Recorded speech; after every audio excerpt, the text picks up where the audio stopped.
Lai Chuan has a question. Shifu, today is Buddha's birthday, right? Do you have any story to share? Oh, I didn't know that it's Buddha's birthday. Yeah, is it Buddha's birthday? It's Buddha's birthday, huh?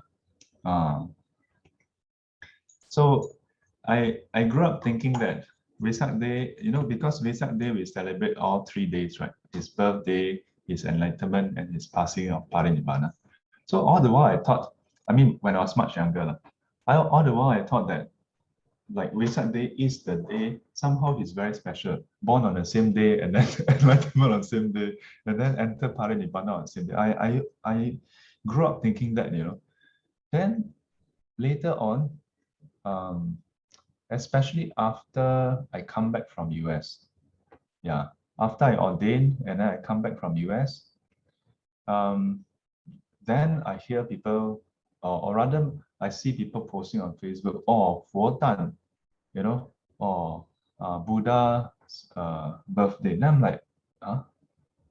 But it's not today, what? Vesak Day is not today, what? How come they say that today is his birthday?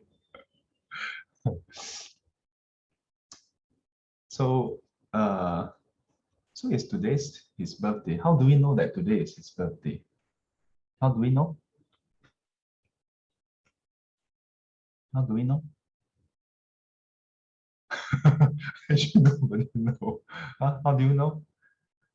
What is the lunar calendar today? Lunar day?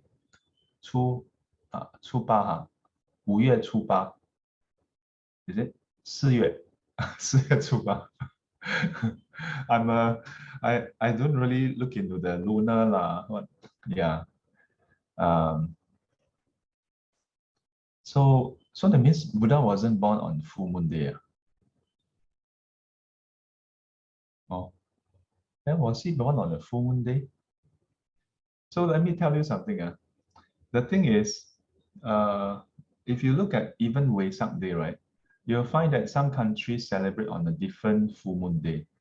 Why? Because in some years, right, there's actually a leap year. Then the lunar calendar format don't have the leap year concept in the same way. We don't implement the leap year in the same way. So instead, what we have is the Chinese, we call it the 闰月. Yeah, so we have the leap month instead of the leap year. For leap year, every 4 years, then we have one more day, February of 29 of February. Then every of those that's divisible by, 10 or something, then there's no leap year. So it's to cater for the 0.25 something or 0.24 something days that is excess from our 365. But do you know that the Indian calendar, at least the one that's described in the sutta, is totally different from both systems? In the Indian calendar, every month have 30 days. And there's 12 months, total of 360 days. So it's a very regular thing. The months are very regular. 30 days, 30 days, 30 days. Yeah. So as a result, I sometimes wonder, like, how do we know that it's exactly this date, Given that our system is totally different. And guess what? Scientists have shown that our like the constellation and so on, right? They are shifting also. Yeah. So then how is today really his birthday? Also don't know lah. Yeah. Of course, don't take my word for it lah. And don't go and argue with people. My Sifu say don't know. No. How can you say today is? Yeah, don't go and argue about this kind of thing. It's just like when we go to Nepal, right? Nepal is said to be where the Buddha was born, right? The present day Nepal.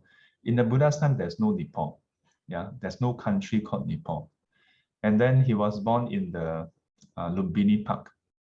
So today, if you go to Nepal, Lumbini Park, you'll see this very big white building built there, which also don't exist in the Buddha's time. And then inside, you'll see some archaeological diggings that has an older building inside or structure. And within it is a stump of, there's something inside. And outside, there's a pillar. It's supposed to be the Asuka pillar. And then when I went there like 2-3 times.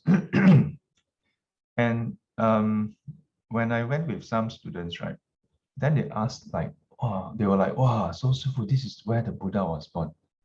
Then after when we went when we went inside, we do circumambulation, we do prostration. Wow, people feel, wow, this is such an auspicious place, blah, blah, blah.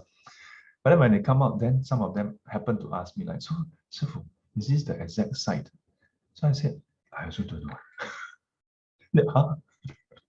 So I said, I mean, how do you know, right? The Asoka pillar was planted many hundred years ago, after the Buddha passed away, right? And then it was rediscovered some 1,000 years later. Yeah. So I told them, I said, what if the very exact place where the 2 trees that the Buddha's mother held on to and give birth to the Buddha is not exactly here? What if it's 1 meter apart? Because when you go in, then there's a plexiglass and everything, and people would prostrate there, having the mindset that that is the exact spot, you know. So I said, what if it's 1 meter apart? Then you're prostrating the wrong place. What if it's 10 meters? What if it's 50 meters away? What if it's 50 meters away where like wild grass is growing there and everybody just trample over, nobody care? Then how? So I asked them, when you celebrate a birthday, right? Where do you celebrate? Do you go back to KK Hospital? Yeah, in my case, Alexandra Hospital. Do you go back there and say, excuse me, can I know where is the operating theater where they give birth? Sir, is your wife going into labor? No, not my wife, my mother. Huh, your mother? You are quite old already. Your mother is in labor? No, my mother gave birth to me like 40 over years ago. I want to celebrate my birthday. So I must go back to the exact spot to celebrate my birthday. This is our tradition. Well, then the hospital cannot function, no, because every day there's so many babies coming to celebrate birthday. Yeah. Then should we celebrate at the exact time, the hour, day, the year? 没了啊. Yeah. So as a result, then is today Buddha's birthday? Can also lah. Yeah. Since everybody celebrate on this day, then we celebrate on this day. Important thing is, what do we do when we celebrate? Yeah. What is the mindset when we celebrate? What's so great about the Buddha that we celebrate his birthday? Is it because he walked 7 steps and then he was able to talk? 天上天下唯我独尊. Yeah. Is it because he was able to speak the moment he was born? Were those the exact words? Did he speak in Chinese, Mandarin? Like imagine if now a baby, after being born, right, then come out, then the doctor want to hit his backside.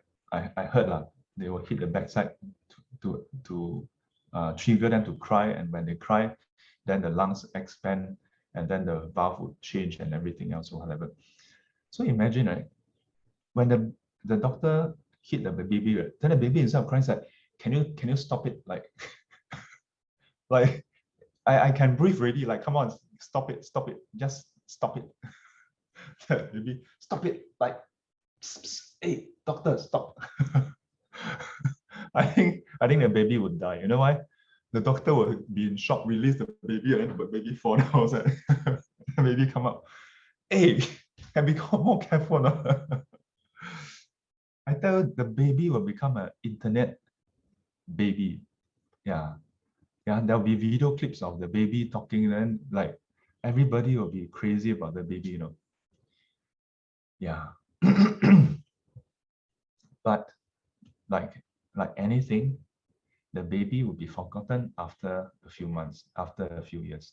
Maybe people will all the variety show will crowd around and then interview the baby. Yeah. And maybe the baby continue to talk. But do you think the people will remember the baby after 100 years? Surely the baby don't live after 100 years, right? Maybe 200 years. Let's say 200 years. 200 years later, do you think anybody will celebrate the birthday of the baby? But 师傅, the baby talk. So will you celebrate? Think about it. If it happens today, or let's say it happened 100 years ago, like, so there's no video to record, but there was a baby that talked 100 years ago. Yeah. Do you think anybody will care? Nobody will care. So in my opinion, there are a lot of people who question, like, so did the Buddha really walk 7 steps? Did the Buddha really say those words? If the sutta says that that the Buddha did that, I would, out of conviction, I would say, okay. But I don't take refuge in the Buddha because he took 7 steps. I don't take refuge in the Buddha because he was able to speak as a child. I take refuge in the Buddha because of what he did after that. Yeah. In fact, if people try to prove to me that it's impossible that he walked 7 steps and spoke after being born, I would say, yeah, all the better. All the better if he was born just like us, crying, and not able to speak, not able to walk. If that was the case, I would say all the better. Why? Because then despite being born just like us, it makes his achievement even greater. It makes the fact that he was able to transcend human limitations, human flaws, all the better. And that's precisely what I take refuge in. Yeah. So if today is the Buddha's birthday, then let's celebrate his birthday for that. For the fact that he born just like us as a human baby, but managed to transcend the human limitations and reach the human maxim, of Buddhahood. Shifu, can you ask, some of the traditions mentioned about merits multiplying day, does this exist during Buddha's time? Simple answer, no. Yeah, the Buddha did mention that if you offer to the Buddha versus offering to an Arhat, that means non-Buddha, there is a difference. Yeah. Then if you offer to an Anagami, it's also different as in lower.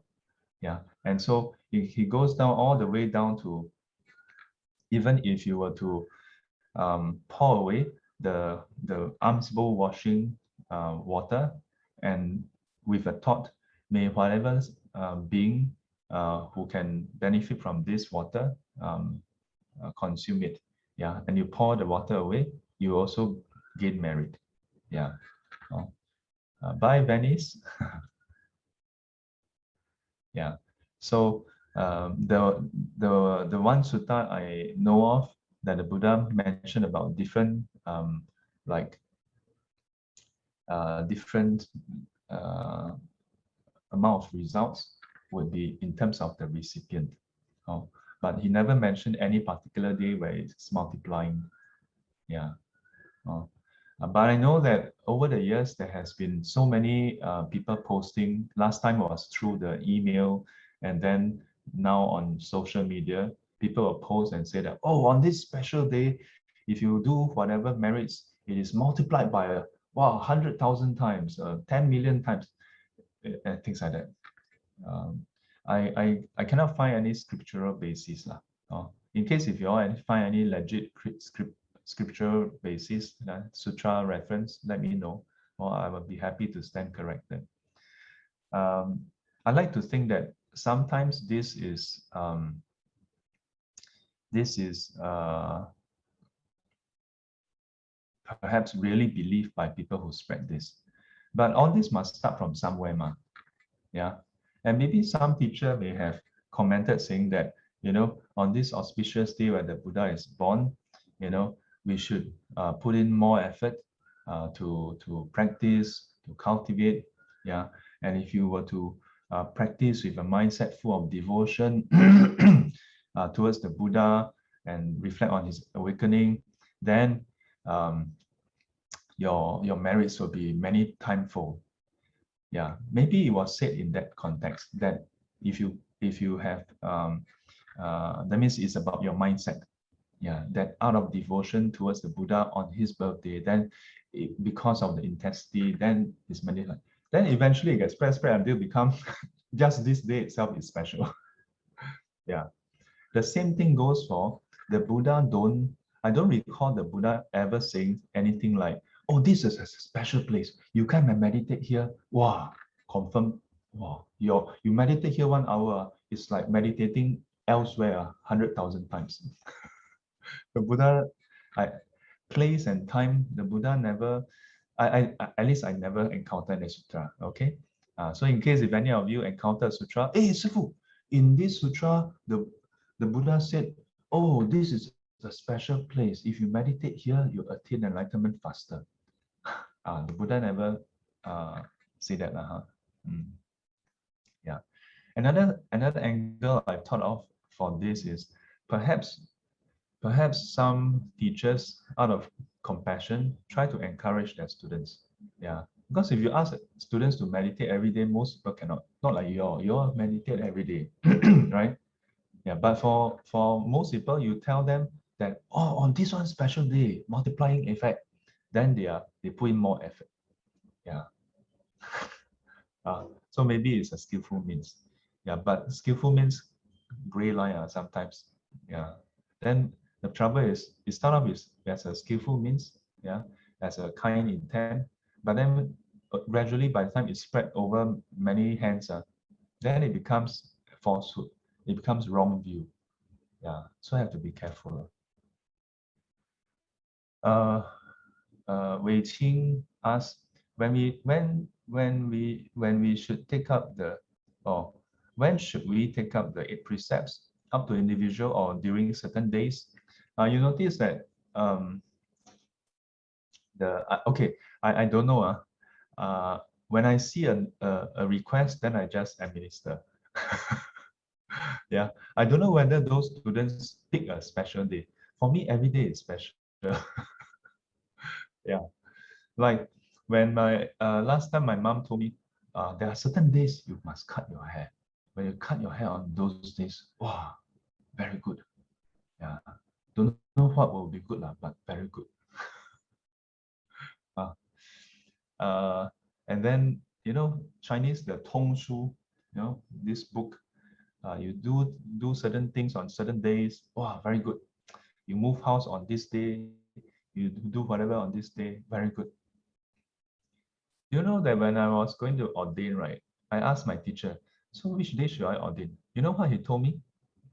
My lead teacher, Sang Miao Xiajing Lao和very elderly monk, Chinese monk, he's as Chinese as he gets, from Dongbei, 中国 Dongbei 黑龙江人. Yeah, from Northeast China. Yeah, he told me, 出家是你的事，我怎么可以做决定? He said that getting ordained is your business. How can I decide for you? Yeah. So my ordination day, I think, was just so happened that it is the day before he conduct the 30 days retreat. Yeah. So I don't know whether that day is special or not. Yeah. To me, a day is special, not because that day is special, because of what you do on that day. It is what you do on that day that makes it special. Yeah. And that's what the Buddha teaches us. He says, what is an auspicious day? An auspicious day is when you maintain loving kindness and compassion in your mind. An auspicious day is a day when you maintain mindfulness throughout that day. That is an auspicious day. Don't go out there to look for a day that's auspicious, a day that's special. Make your day special. Yeah.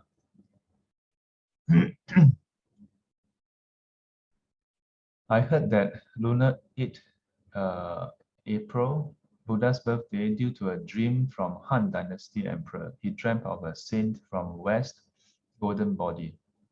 Oh, I see. Yeah. So I also don't know. I don't know about this story. Yeah. Uh, 汉朝啊. I have heard of some story about somebody dreaming of a 金色的人. Yeah, 金人. Yeah. So could be, could be. Yeah. But so, yeah. Do other traditions celebrate today as the birthday or the 8th of the same, 8th of April? Okay. The Korean, Japan, Uh-huh. on the 8th. I see. So China, Korea, Japan, they usually celebrate more or less the same dates. Yeah, because Japan and Korea, their lineage stems from China. Yeah. The yeah, it's interesting how languages can unite people and it can divide people as well. Yeah. Oh.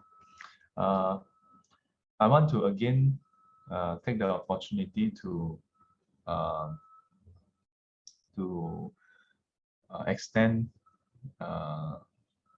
love and compassion towards our fellow brothers and sisters in Israel and Palestine. Yeah, it's still ongoing, you know. Yeah, it's still ongoing. And I want to highlight, while we radiate love and compassion, we dedicate marriage to them, we wish them well.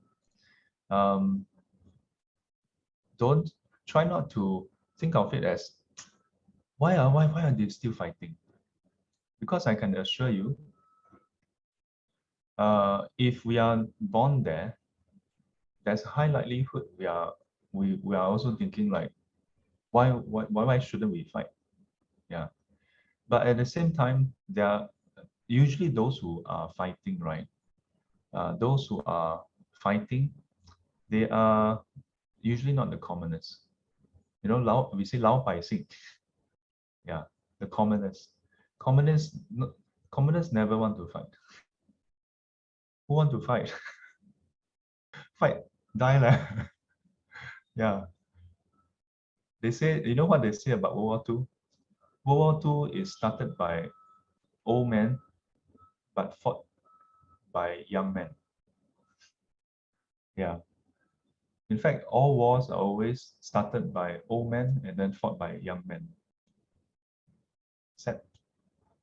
Yeah. Nobody has a solution there. Why? Easy to start a problem, not easy to solve a problem. Unfortunately, people like to do the easy thing, start problem. Yeah.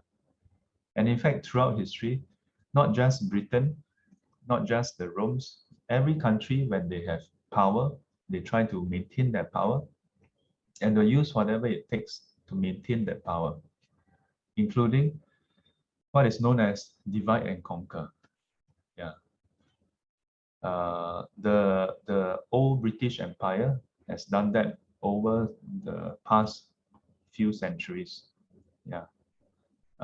Any place that they colonize by dividing the people. Yeah. If you go and read those historians that political analysis, military analysis, and so on, it's always divide and conquer. They learn it from the Romans. Yeah.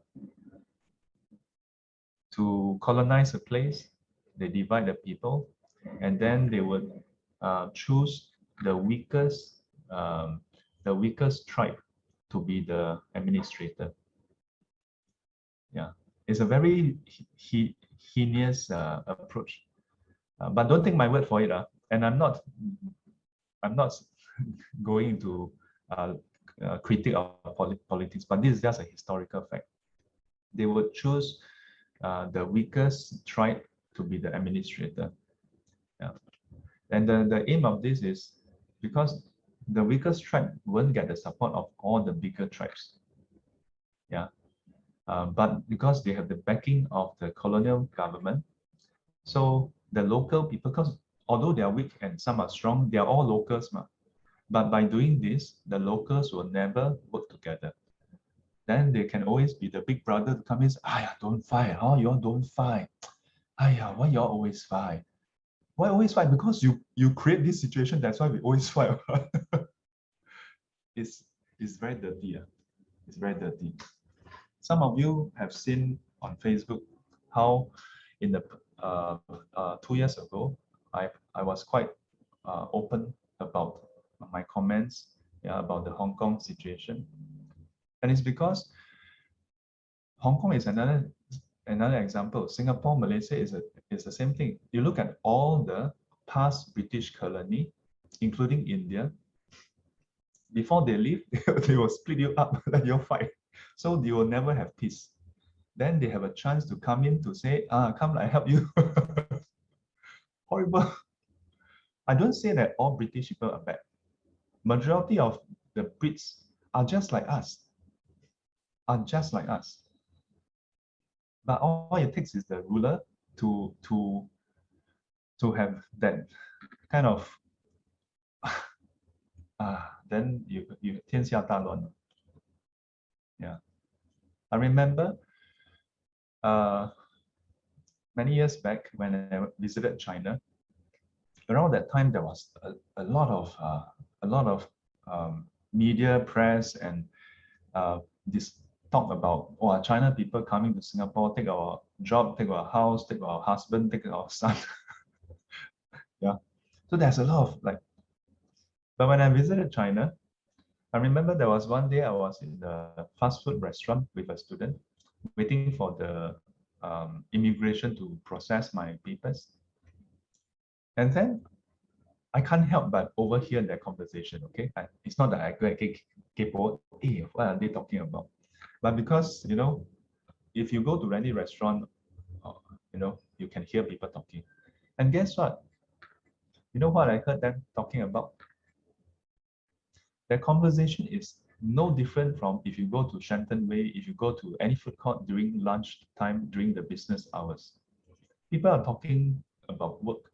People are talking about the projects they're working on. People are complaining about their bosses. People are complaining about the stupid tight schedule. It's virtually identical, except that they are speaking with the Beijing Qiang. That's the only difference I detected in the conversation I heard. And I'll tell you this. I consider that a pilgrimage for me. Yeah. I didn't discover, I didn't develop compassion by going to the what 鼓山宝刹. I didn't develop compassion that way. I developed compassion when I was in the city and I overhear what the commoners are saying. And it made me feel a connectedness with them. And although I don't have a chance to go to Middle East, I would hedge a bet. If there's one bet I will hedge a bet that if you go to Middle East, and the irony is, you go to Palestine, you go to Israel, you listen to that conversation, I tell you it's the same thing. You hear them complaining about how, prices of things are going up. You hear them talk about how, your kids also like that. Crazy about handphone. I can assure you the conversation is more or less the same. Yeah, except if you go to some countries where they are so poor they don't have handphone, then they complain about other things. We're all in the same Samsara. No one is more special. Unfortunately, it's very easy to demonize others because we we don't understand what they are saying. It's easy to create a caricature of people and then say that they are evil. They are different. Yeah. So I'm very grateful for those series of trips where I get to really try. I like to think that I transcend a little bit of that barrier. That I really feel that, yeah, whether you're Chinese, or you're Middle Eastern, or any countries, even US, I mean, I'm quite critical of US in some cases, right? But even US, the common folks, they're also going through the same thing as us, you know? Yeah, unfortunately, because of lines we draw on maps, then we say that you are from another country, I'm from this country, and then you are the enemy, you are not one of us, and then we fight. And then we fight. Yeah, we fight over lines drawn on paper, on maps. Yeah, we forget to look at the tears that is streaming from the other person's face.